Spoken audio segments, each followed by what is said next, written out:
Saudações amigos do canal Realidade Fantástica. Este é mais um episódio da nossa série Guia para o Esoterismo e Ocultismo. E hoje com o tema O Significado Esotérico da Páscoa. Não esqueça de se inscrever em nosso canal, deixar o seu like e acionar o sino de notificações para não perder nenhuma novidade, pois isso é muito importante para nós como produtores de conteúdo aqui no YouTube. E antes de começarmos, aquele recadinho bem rápido. Chegou o portal Realidade Fantástica, uma área exclusiva de estudantes do nosso canal, onde são ministradas aulas sequenciais e didáticas sobre esoterismo e ocultismo, com conteúdo aprofundado e indicação de bibliografia, ideal para quem deseja se aprofundar nesses grandes temas.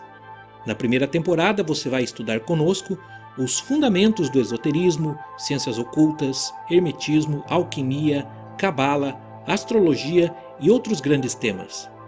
Conheça o portal por meio do link na descrição deste vídeo e venha fazer parte desta jornada pelo conhecimento arcano.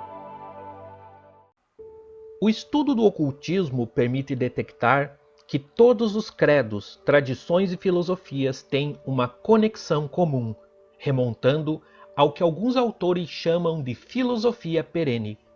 Em outras palavras, o estudo iniciático desvela símbolos e conceitos de diferentes tradições, aparentemente irreconciliáveis, demonstrando que todos têm, contudo, uma conexão comum, remontando a uma lei cósmica ou princípio universal. As diferenças, os dogmas e mesmo as superstições associadas a uma verdade única geralmente aparecem algum tempo após o desaparecimento do mestre que a impulsionou. Sabemos que logo após o desaparecimento de algum avatar, como Buda ou Cristo, a sabedoria trazida divide-se em esotérica, escrita com S, interna e preservada por poucos, e exotérica, escrita com X, externa e seguida por muitos. A fase exotérica geralmente torna a verdade original caricata e mutilada, com acréscimos e interpolações derivados de necessidades mais políticas do que religiosas, de forma a tornar o conhecimento original quase irreconhecível. E isso ocorreu em todas as religiões.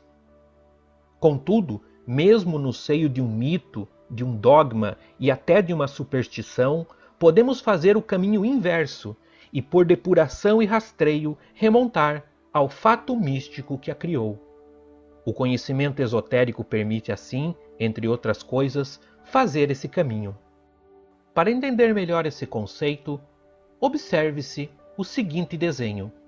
Nele temos 3 círculos, com 3 níveis, o nível 1, o nível 2 e o nível 3.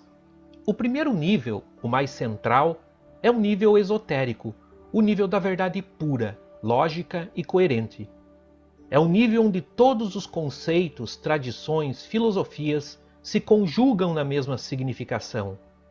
No campo das religiões, o nível 1 é onde todas as crenças não são mais do que expressões da mesma verdade. Podemos chamá-lo de nível teosófico, ou nível da sabedoria divina. Contudo, quando o conceito, a verdade, o fato passam para o nível 2, torna-se exotérico. Geralmente passa por uma excessiva intelectualização, por disputas de poder e sofre uma primeira deformação, tornando-se um dogma. Este é o nível teológico, o nível da crença. Já no nível 3, o do terceiro e mais amplo círculo, este fato atinge a grande massa, se integra nas tradições populares e se transforma finalmente numa distante caricatura do que foi em essência, muitas vezes se transformando numa superstição. É o nível popular. Assim, os níveis 2 e 3 são exotéricos, externos, ao contrário do nível 1, que é místico e esotérico. Note-se ainda no desenho as 2 setas vermelhas contrárias. Uma parte do nível 1, passando pelo 2 e chega ao 3, e outra retorna do nível 3, passando pelo 2 e chegando ao 1. De 1 a 3, vemos a verdade mística sofrendo mutação e se tornando distante de sua origem, até se tornar uma pálida sombra do que já foi. Já de 3 a 1, vemos como pelo conhecimento místico podemos remontar uma superstição e também um dogma teológico ao seu princípio original, místico e universal.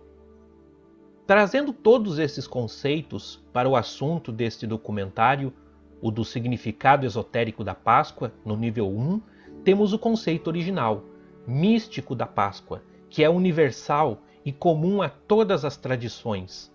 No nível 2, ele sofreu sua primeira deformação e se tornou um dogma teológico. E no nível 3, se tornou uma superstição popular. No caso da Páscoa cristã, no nível 3, o da superstição, muitos no Ocidente acreditam que a Páscoa não é mais que um feriado religioso exclusivamente cristão, no qual se costuma presentear com ovos de chocolate. Um descanso para as pessoas, uma oportunidade de lucro para o comércio e para as crianças a alegre expectativa de que os ovos achocolatados sejam trazidos secretamente à noite por um coelho gigante. No nível 2 do nosso desenho, o teológico, a Páscoa cristã é a celebração da ressurreição de Cristo, após 3 dias de sua crucificação. A Páscoa católica é considerada não só a mais antiga festa cristã, como a mais importante do calendário litúrgico.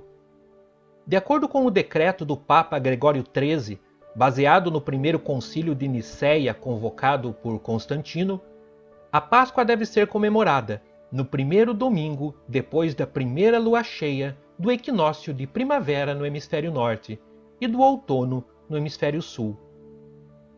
Trata-se da culminação do que se chama na liturgia católica de Tríduo Pascal, ou seja, os 3 dias anteriores compostos da Quinta-feira Santa, com a Eucaristia, o lava-pés e a velação ao Cristo crucificado, a Sexta-feira Santa, com o ato do beijo da cruz, e o Sábado Santo, com a Vigília Pascal, também conhecido como Sábado de Aleluia.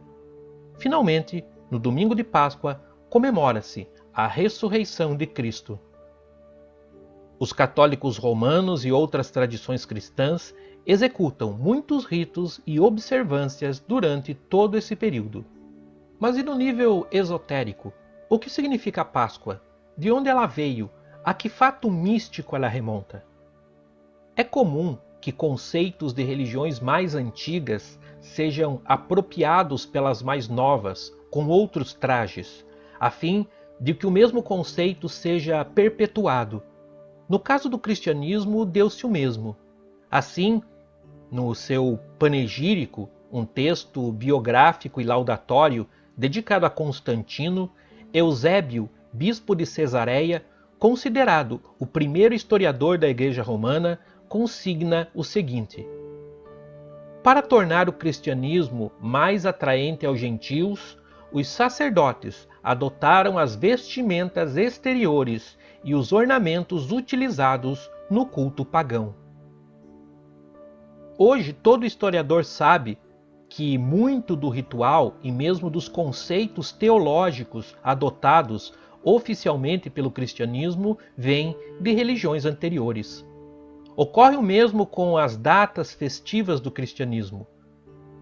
Não temos espaço neste documentário para sumarizar todos os conceitos chamados pagãos que foram incorporados pelo cristianismo, mas vamos nos concentrar apenas na Páscoa.